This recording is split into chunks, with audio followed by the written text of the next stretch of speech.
Assalamualaikum warahmatullahi wabarakatuh. Halo teman-teman, saya mengucapkan Selamat Hari Raya Idul Fitri 1442 Hijriah. Mohon maaf lahir dan batin, maaf saya ya kalau saya ada salah yang disengaja maupun tidak sengaja. Dan berjumpa lagi dengan Mimin di channel Anime TV RD. Nah, di kesempatan kali ini Mimin akan sedikit membahas tentang kelanjutan Slam Town City 309. Tapi sebelum kita lanjut ke pembahasannya, buat kalian yang belum sub dan baru bergabung di channel ini, alangkah baiknya menekan tombol sub terlebih dahulu, serta dukung terus Mimin dalam mengembangkan channel ini, agar channel ini jadi channel yang lebih baik lagi ke depannya. Terima kasih buat kalian yang sudah klik tombol sub, serta nyalakan lonceng notifikasinya, agar kalian tidak ketinggalan update terbaru dari Anime TV ND.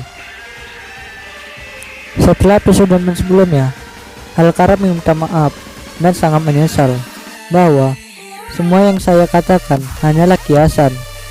Kamu baik-baik saja Halkara. Apa kamu sakit perut? Meskipun kamu gunakan sebagai alasan.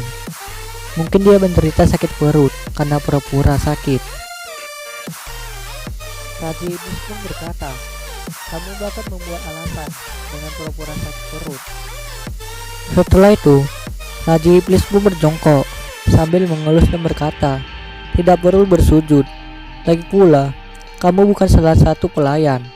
Selagi Raja Iblis masih hidup, aku tidak akan melukaimu. Dan ia pun bersumpah pada mata hitamnya sendiri. Oleh karena itu, Raja Iblis pun menyuruh Halkara mengangkat kepalanya. Ia pun mulai berdiri. Tiba-tiba, saat si Halkara mengangkat kepalanya, ia pun tidak sengaja dan terbentur antara dagunya si iblis dan kepala si Halkara. Azusa dan teman-temannya pun kaget dan panik karena si iblis jatuh pingsan karena gara-gara terbenturnya kepala si Halkara dan dagunya si iblis. Salsa bertanya kepada mamanya, yaitu Azusa, tentang aturan di dunia manusia, bahwa mereka yang membahayakan keluarga raja biasa dieksekusi. Azusa pun mengatakan mungkin ini hanya kecelakaan dan mereka mungkin akan berbelas kasihan kali ini. Tiba-tiba para pengawal pasukan Raja Iblis datang dan menyorong senjata ke Azusa dan teman-temannya.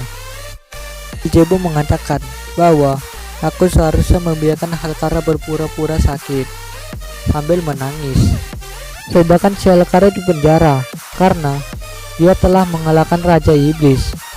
Singkat cerita, setelah mereka melakukan penyusupan di istana Raja Iblis dan berada di dalam rumah tahanan istana Raja Iblis, mereka pun mencoba merencanakan sesuatu untuk menyelamatkan si Halkara.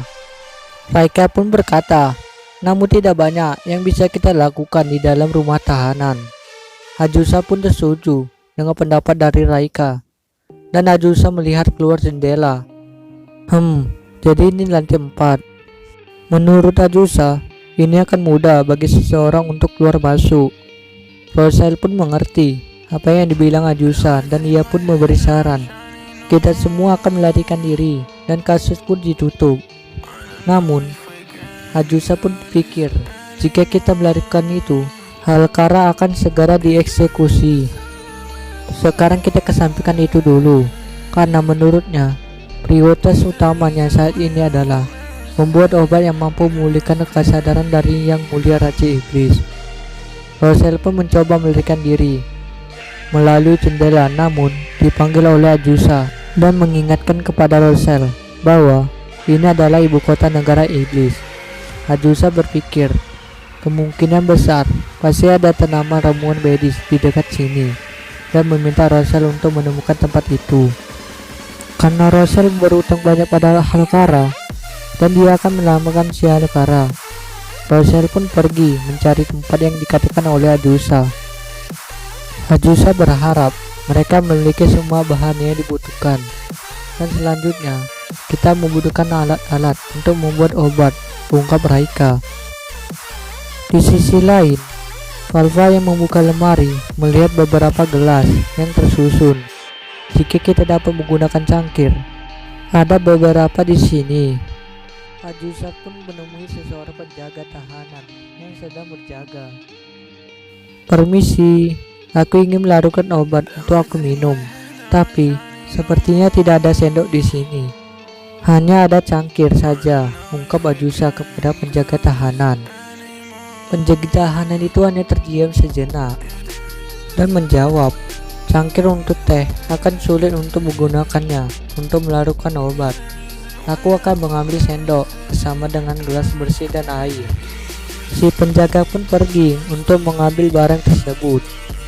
Tiba-tiba, Rosel pun muncul dan membuat Ajusa dan Raika tersebut kaget.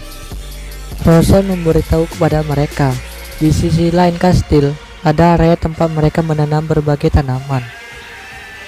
Ajusa yang mendengar hal itu langsung ingin segera pergi untuk mengambil tanaman tersebut.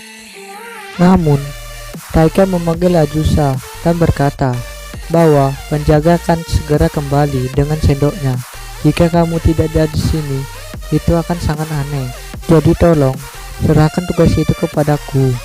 Menurut Ajusa, itu benar. Namun, Raika hanya bisa terbang dalam wujud naga. Sebenarnya, aku dapat dengan bebas mengontrol ukuranku, ujar si Raika kepada Ajusa. Dan akhirnya si Raika pun merubah wujud dirinya menjadi seekor naga dengan ukuran yang sesuai dengan kemauannya, dan pergi untuk mencari tanaman yang mereka bicarakan tadi yang berada di dekat kastil tersebut. Segini saja untuk episode kali ini, dan jangan lupa sub agar kalian dapat melihat updatean terbaru dan kelanjutan episode Slam Town City di Garis Senin. Oke, see you semua ya.